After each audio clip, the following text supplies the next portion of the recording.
যেখানে তুমি থাকতে চাও তোমার ভোকালটা জারি থাকুক। বড় রাজনৈতিক দলগুলো আসলে চাই না নতুন রাজনৈতিক দলগুলো আসলে সামনের দিকে আগাক। সমঝোতার কারণে দলের মধ্যে একটা, আমি আজকে রিপোর্ট দেখলাম, অসন্তোষ তৈরি হয়েছে। কেউ কেউ বলছেন মাঝখানে তো একটা গুজবও ছড়িয়ে দেওয়া হয়েছে, নুরুল হক নূরকে দল থেকে বহিষ্কার করা হয়েছে, এমন একটা বিজ্ঞপ্তি প্রচার হয়েছে। আর এই অসন্তোষটা কি আলটিমেটলি সামনের দিকে আরো বাড়বে না? আর প্রথম প্রশ্ন হচ্ছে অসন্তোষ তৈরি হয়েছে কিনা, যেহেতু রিপোর্ট আসছে তৈরি হয়েছে কিনা। কারণ কেউ কেউ মনে করছেন যে কেউ কেউ ফায়দা লুটছেন নিজের স্বার্থের জন্য, আর কেউ কেউ একটু পিছনে আছে, স্বার্থের দিক দিয়ে পিছনে পড়ে যাচ্ছে, তার কারণে অসন্তোষ তৈরি হচ্ছে। এই অসন্তোষ কি দিনের পর দিন বাড়বে, নাকি এটাকে অসন্তোষটাকে আপনারা শেষ করতে পারবেন? ধন্যবাদ আপনাকে। আসলে মিডিয়াতে যে নিউজটা আসছে, যে অসন্তোষ বা ধরেন যে আপনার এই আসন সমঝোতা বা এই কেন্দ্রিক যে একটা আলোচনা, এটা আসলে সত্য।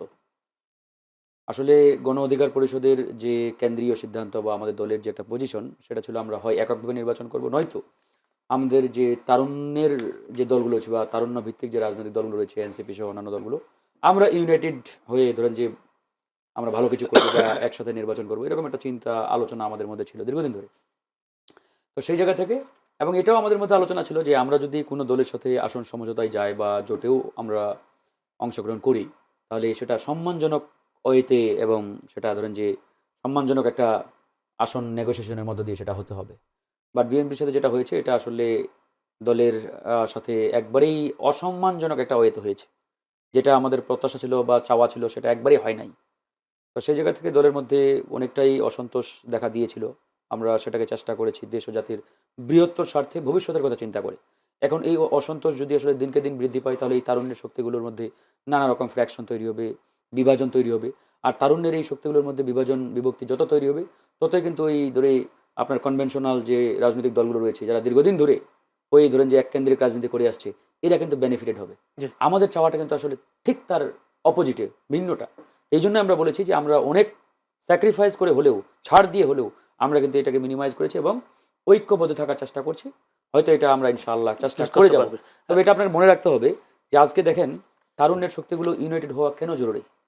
আমরা বারবার বলেছি যে গণতন্ত্র হচ্ছে বহুমত বহুপথ থাকবেই গণতন্ত্রের মধ্যে, এটা গণতন্ত্রের অন্যতম অংশ।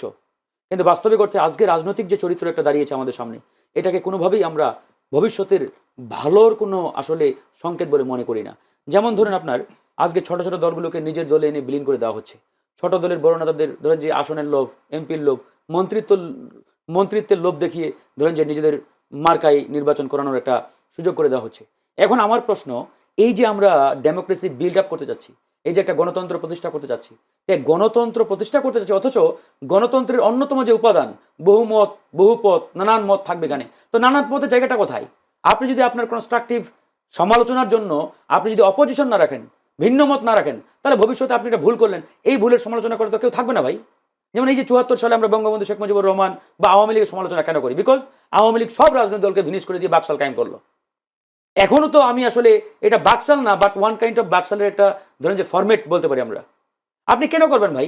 আপনি যদি সত্যিকার অর্থে গণতন্ত্রে বিশ্বাসী হয়ে থাকেন, একটা সুন্দর গণতন্ত্র প্রতিষ্ঠা করতে চান, আপনার উচিত ছিল, হ্যাঁ তুমি ছোট দল বা তুমি ধরো যে ছোট দলের ভালো দেশপ্রেমিক নেতা, বাংলাদেশপন্থী, আমার উচিত তুমি ওই চেয়ারে থাকো, তোমাকে সাপোর্ট দিয়ে আমি এমপি বানাবো, মন্ত্রী বানাবো, বা যেখানে তুমি থাকতে চাও তোমার ভোকালটা জারি থাকুক, আমার স্বার্থে, দেশের স্বার্থে, জনগণের স্বার্থে। আমি কি করছি? আমি তাকে এনে আমার দলে বিলীন করে দিই, আমার পেটে ঢুকাই নিচ্ছি। তো এটা তো গণতন্ত্রের জন্য একটা অশুভ সংকেত আমি বলে মনে করি। তো এই জায়গা থেকে আমাদের একটা চরম আপত্তি, এই কাজগুলো কেন করা হচ্ছে? আমি এখানে একটা প্রশ্ন জুড়ে দিই। সেটা প্রশ্নটা হচ্ছে, আপনি বলছেন দল বিলীন করে দিচ্ছে, দিয়ে তার দলে নিচ্ছে, কিন্তু যিনি যাচ্ছেন তিনি কতটা কমিটেড? গুড, এই প্রশ্ন এটাই আমি উত্তর দিতে চাচ্ছিলাম এখনই। দেখেন, দোষ তাদেরও আছে যারা আসতেছে, কিন্তু তাদের দোষটাকে এখানে আমি আসলে বড়ভাবে দেখি না। কেন দেখি না? ধরেন তারা তো ছোট দল, দুর্বল, তাকে আপনি টেনে আনার চেষ্টা করে সে তো অটোমেটিক্যালি আসবে। আপনি কেন টানটা দিচ্ছেন? এটা তো আপনার দেখা উচিত যে আপনি বড় পার্টি, আপনি আপকামিং পাওয়ার পার্টি, আপনি সরকার গঠন করবেন, আপনি দেশ চালাবেন। তো আপনি যেহেতু দেশ চালাবেন, আপনি দেশ চালানোর জন্য আপনার একটা ভালো অপোজিশন দরকার, আপনার অপোজিটে ভালো ভোকাল দরকার, যারা আপনার গঠনমূলক সমালোচনা করবে, কনস্ট্রাকটিভ ক্রিটিসাইজ করবে। তো এই যে জায়গাগুলো যদি আপনি না রাখেন, তাহলে আপনি আসলে কোন পথে হাঁটছেন বা হাঁটতে চাচ্ছেন, সেটা তো একটা বড় প্রশ্ন। একটা প্রশ্ন, সেটা প্রশ্ন এই জন্য আমি বলছি দোষ ওদের আছে, কিন্তু ওদের দোষটা ছোট, কিন্তু যারা তাদেরকে টেনে আনার চেষ্টা করছে বা টেনে নিয়ে আসছে এদের দোষটা বড়। এরকমও তো হয়, তারা এখন ওই ছোট দলটা লোভে পড়ে যাচ্ছে, এরকমও তো আছে। লোভে পড়ছে, আমি বলছি না যে তারা লোভে যাচ্ছে না, তাদের লোভের যে আসলে ম্যাগনিটিউড এটা একবারেই মিনিমাম। কিন্তু আরেকটা প্রশ্ন, কিন্তু যারা তাদেরকে নিয়ে আসছে, যারা তাদেরকে নিয়ে এসে তাদের পেটের মধ্যে ঢুকাচ্ছে, তাদের ম্যাগনিটিউডটা হচ্ছে একবারে সবচেয়ে বড়। একটা প্রশ্ন, সেটা হচ্ছে দীর্ঘদিন আমরা বিভিন্ন পত্র পত্রিকার আশীর্বাদ শুনেছিলাম যে আপনাদের সাথে এনসিপি থেকে শুরু, আপনি নিজেরাই বলছেন নতুন প্রজন্মে একটা জোট গঠন করা দরকার ছিল। তো এই জোট গঠন আমরা শুনেছিলাম এবি পার্টি, আপনারা গণ অধিকার পরিষদ, এনসিপি মিলে একটা জোট গঠন করার কথা উনিও বলছেন, আপনিও বলছেন। এই জোট গঠনটা, নতুন প্রজন্মের এই জোট গঠনটা হলো না, দায় কার? এখানে আসলে দেখেন, দায় আমাদের নাই এটা আমি বলবো না, দায় আমাদেরও আছে। আবার ধরেন এখানে বড় যে দলগুলো, ওই যে কনভেনশনাল পলিটিক্যাল যে পার্টিগুলো আছে, যারা দীর্ঘদিন ধরে ওই যে রাম রাজত্বের একটা রাজনীতি করে আসছে, এমপির ছেলে এমপি হবে, মন্ত্রীর ছেলে মন্ত্রী হবে, এই দলগুলো ধরেন যে সেখান থেকে তো আপনার বেরোয় আন্দোলন করছে, রাজনীতি আমরা তো করছিলেন। চেষ্টা করতেছিলাম। হ্যাঁ, রাজনীতি এক জিনিস, আন্দোলন এক জিনিস ভাই, আবার নির্বাচন আরেক জিনিস। আন্দোলন যখন করছি, আন্দোলনে ম্যাস পিপল কিন্তু একটা অংশগ্রহণ ছিল। ওখানে যারা অংশগ্রহণ করেছে সবাই যে পলিটিক্যাল পার্টি করবে, রাজনীতি করবে, এমপি হবে, মন্ত্রী হবে, নির্বাচন, তা কিন্তু না। ওখানে ধরেন যে 100%-এর মধ্যে হয়তো 10% রাজনীতির মাঠে আছে, 90% কিন্তু এখন রাজনীতির মাঠে নাই। ওরা যেই জায়গা থেকে আসছিল ওই জায়গায় ফিরে গেছে, যারা কৃষক কৃষকের জায়গায় ফিরে গেছে, যারা ছাত্র ছাত্রের জায়গায় ফিরে গেছে। সুতরাং সবাই যে রাজনীতি করবে নির্বাচন, তা তো না। সুতরাং এখন যারা রাজনীতির মাঠে আমরা আছি, আপনি যেমনটি বললেন যে তারুণ্যের শক্তিগুলো কেন আপনারা ইউনাইটেড হতে পারলেন না, হ্যাঁ, এর দায়ী আমাদের আছে। আমাদের দায় যতটুকু, আমরা সেই দায়টা আমি নিতে চাই, আমি নিজে নিতে চাই। কিন্তু এই যে বড় যে দলগুলো, যারা দীর্ঘদিন ধরে ওই প্রতিষ্ঠিত একটা রাজনৈতিক কালচার তৈরি করেছে, ওই দলগুলো চতুর্মুখী একটা চাপ দিচ্ছে। আপনাকে ধরেন যে এমপিত্বের লোভ, আমাকে মন্ত্রিত্বের লোভ, কাউকে টাকার লোভ, এই যে নানামুখী লোভে পড়ে দেখিয়ে আমাদের মধ্যে প্রতিনিয়ত একটা ফ্যাকশন তৈরি করার চেষ্টা কিন্তু অব্যাহত রেখেছে। এখন আমরা তো রাজনীতির মাঠে নবীন, আমরা রাজনীতির মাঠে নতুন, তাদের এই নানামুখী চাপ এবং তাপের কাছে অনেক সময় আসলে তারপর আমরা চেষ্টা করেছি, আমাদের নিজেদের মধ্যেও ধরেন যে অনেক দূরত্ব আছে, অনেক অমিল আছে, যেগুলো আসলে আমরা মিনিমাইজ করে একটা পয়েন্টে আসতে পারি নাই, বিদায় হয় নাই। তবে এটা যে হবে না তা কিন্তু না, আমরা এখনো আশাহত নই, আমরা আশার মধ্যেই আছি। এবং ভবিষ্যতে টুডে ও টুমরো দেখবেন যে এই ইয়াং বেজ পার্টিগুলো একসময় ইউনাইটেড হয়ে গেছে। ধন্যবাদ আপনাকে, কিন্তু তার জন্য অপেক্ষা করতে। জি সাহেব মুস্তাফিজ, আমার একটা প্রশ্ন ছিল, হয়তো উত্তরটা 30টা আসন যদি এখন আপনার হয়তো বলা হচ্ছে যে জোটে আপনারা আছেন নির্বাচনী সমঝোতাতে 30 থেকে 40টা আসনের কথা বারবার বলা হচ্ছে, এই কয়েকটা আসন দিলে কি নিশ্চয়ই আপনারা বিএনপির সাথে যেতেন? আমি তো বললাম যে আমাদের যখন আলাপ আলোচনা হয়েছে, আমাদের মেইন যে এজেন্ডা ছিল সেটা বিচার সংস্কার, এই বিষয়গুলো। তো বিএনপির সাথে যখন আমাদের আলাপ আলোচনা হয়েছে, সেক্ষেত্রে তারা এই প্রশ্নগুলোতে আসলে একমত না, এবং তারা আসলে সেখানে চায় না। এবং বিএনপি জায়গাটা এরকম যে আসলে তারা এখন খুব প্রাউডলি বলে যে আসলে অনেকগুলো রাজনৈতিক দলের বাংলাদেশে প্রেক্ষাপটে রাজনীতি করার সুযোগ তারা করে দিয়েছে, বহুদলীয় গণতন্ত্রের প্রবর্তক তারা। কিন্তু একই সাথে এখন কিন্তু তারা বহুদলীয় গণতন্ত্র বিলীনকারীর একটা বড় প্রবর্তক বলে আমি মনে করি।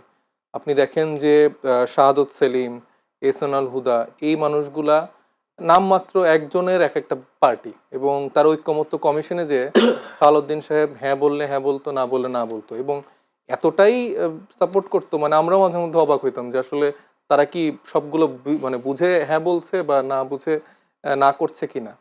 তো আমরা তো দেখতে পেলাম যে তাদেরকে মির্জা ফখরুল ইসলাম সাহেব পাশে বসিয়ে হ্যাঁ বলো তোমার দল বিলীন হয়ে গেছে, যেভাবে অর্ডার করা হচ্ছে, এটা আমাদের দেখে খুবই দুঃখ লেগেছে যে আসলে এই রাজনৈতিক দলগুলোর তো একটা বড় সম্ভাবনার জায়গা ছিল, কিন্তু বড় রাজনৈতিক দলগুলো আসলে চাই না নতুন রাজনৈতিক দলগুলো আসলে সামনের দিকে আগাক। এবং আমি মনে করি যে জামাত ইসলামী বাংলাদেশ, বিএনপি, যারা আসলে দীর্ঘ 40-50 বছরের একটা হিস্ট্রি আছে, তাদের উচিত ছিল কোনো রাজনৈতিক দলকেই জোটের এই প্রেক্ষাপটের আলোকে না তৈরি করে, বরঞ্চ তাদের জন্য একটা সেফ স্পেস তৈরি করে দেয়া, যেন ছোট রাজনৈতিক দলগুলা বা যারা তরুণ রাজনৈতিক দলগুলা, তারা যেন নিজেদের একটা সুন্দর রাজনীতিটা দাঁড় করাতে পারে কোনো রকম বাধা ছাড়া। ধরেন বিএনপি, জামাত বা অন্য যেসব পুরনো রাজনৈতিক দল আছে, আমাদের এই তরুণদের একটা লড়াইয়ের জন্যই তো আজকে তারা রাজনীতি করার সুযোগ পাচ্ছে। আজকে তারা ইলেকশন থেকে শুরু করে ক্ষমতা আসার সম্ভাবনা তাদের মধ্যে তৈরি হয়েছে। তারা তো স্বীকার করে না, বিএনপি যে আপনাদের জন্য যে তারা রাজনীতি সেটা করে না। 5 তারিখে আপনি তাদের টোন দেখবেন, বাবারা সোনারা তোমাদের ছাড়া হয় না, আবার আজকে তারেক রহমানদের টোন দেখবেন ডিফারেন্ট। তারা তো বলে যে এদের পক্ষে একা দেখেন, করা ইতিহাস সম্ভব হয়নি, সাধারণ কখনো- মানুষ নেমেছিল বলে, ইতিহাস কখনো- বিএনপি জামাত নেমেছিল বলে আপনারা ঠিক সম্ভব আছে, হয়েছে। ডেফিনেটলি ইতিহাস কখনো এই বেঈমানদেরকে ক্ষমা করবে না। যদি তারা আসলে মনে করে থাকে তরুণদের কোনো ভূমিকা নাই, তাহলে ধরেন এই ইতিহাসই এটার জবাব তাদেরকে দিয়ে দিবে। যদি তারা ইতিহাস থেকে শিক্ষা না নিতে পারে, এটা তাদের ফল্ট। আমরা আমাদের জায়গায় জনগণের রাজনীতি করে আসব। মানে আমাদের জায়গাতে আমি বলতে পারি যে ধরেন যে আমরা যখন ক্যাম্পাস লাইফে অ্যাক্টিভিজম করছি, রাজনীতি করছি, আমি, তারপরে ফারুক, তারপর নুরু, ওনারা কিন্তু একই সময়ে আসলে আমরা উঠে আসা। তো আমরা তখন দেখতাম কি যে রাজনৈতিক দলগুলো আসলে মানে নির্বাচন ছাড়া তাদের আর কোনো এজেন্ডা নাই।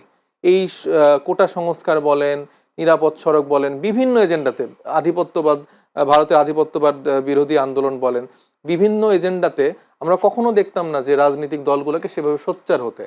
তাদের একটা এজেন্ডা থাকতো যে নির্বাচন দেন, আমি আবার ক্ষমতায় আসবো, আপনার মতো করে আমি ক্ষমতা এনজয় করতে চাই।